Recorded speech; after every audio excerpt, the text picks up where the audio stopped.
it's times like this, I thank God for actually giving me a voice to use on my platform.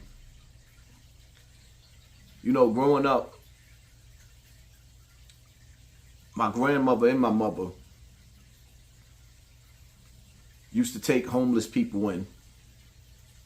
My grandmother, she used to feed everybody. My mother, following in my grandmother's footsteps, used to feed everybody, even her enemy. That's something that I learned from my mother. Even if she didn't like you, if she saw that she was hungry, she would feed you. So I picked up those ways. And even when it comes down to just my spirituality, being who I am, I could hate you and still feed you. It's just in my nature.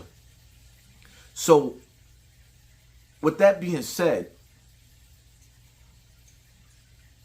the day after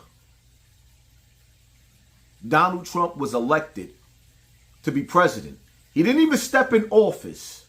He was elected to be president. The very next day, the Democratic Party, aka Mayor Adams, decides to cut food stamps to feed these illegals. The city will no longer issue vouchers to migrants to pay for food, ending a controversial program that had repeatedly come under attack by conservatives and others. This pilot program in New York City, drenched in both humanity and controversy, distributed debit cards to migrant families staying in city-funded hotels and allowing them to buy their own food. Eyewitness News reporter Josh Einier following the breaking news for us. Josh? Well, Bill, it's a program that, as you say, generated plenty of controversy, but now its absence may raise even more questions. The so-called Immediate Response Cards pilot program was designed to help feed migrant families who'd found themselves in New York with no way to afford food.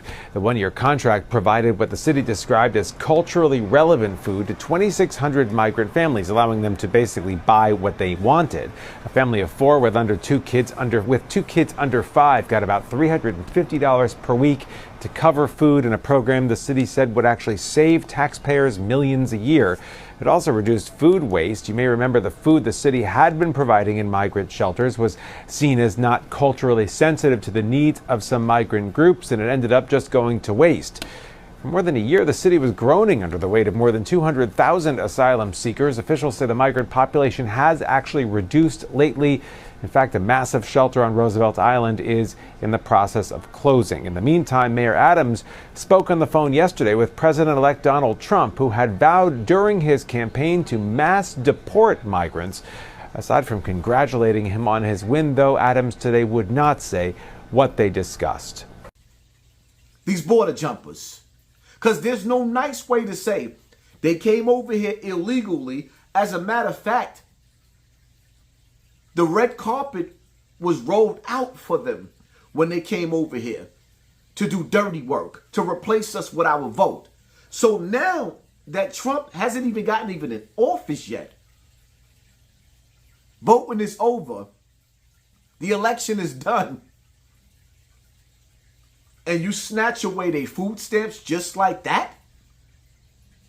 So my question to the people that's watching me right now, right? My question to you, what do you think is going to happen? Huh?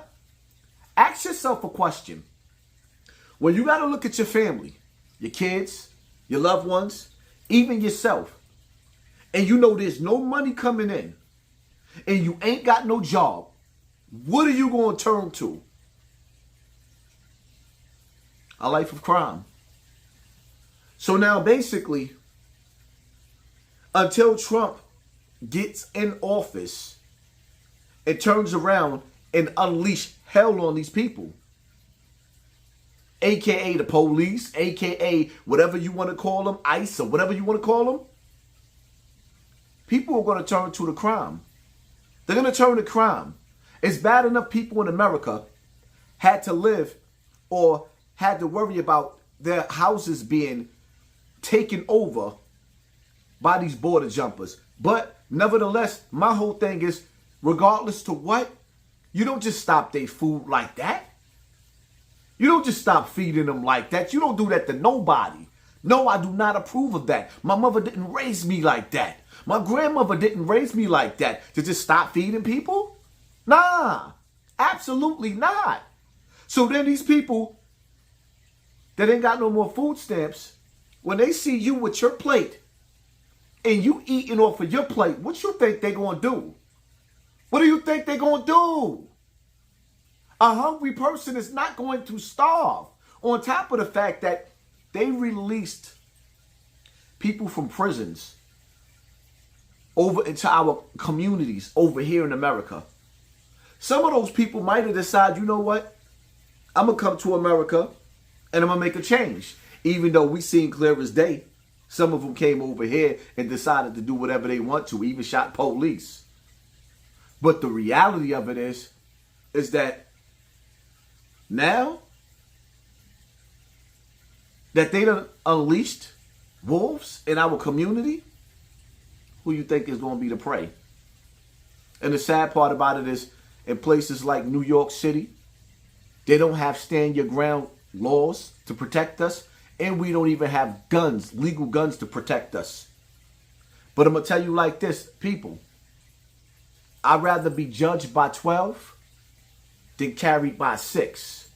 That means if it comes down to the nitty gritty and you got to defend yourself against these hungry wolves that was unleashed on us in our community, it's better to fight it in court and let the judge tell you, you know what, you had the right to defend yourself, than to actually have your best friends carrying you in a casket with the pastor crying over you and your friends burning candles in front of the building, pouring out liquor. What they did was a dirty, vicious game that's going to affect us, and it's going to come back and it's going to haunt us. If you see them people out there and they hungry, feed them. If you got extra food, give it to them. It's bad enough the American dream is about to become an American nightmare to them. They getting ready to go back home. Whether they like it or not, Trump is not playing.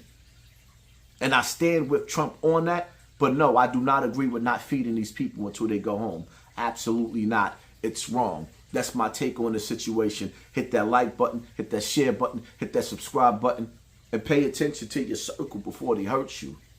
Live life as if you're on the run, because obviously these people in power, they play vicious games and stay dangerous at the same time. I'm out.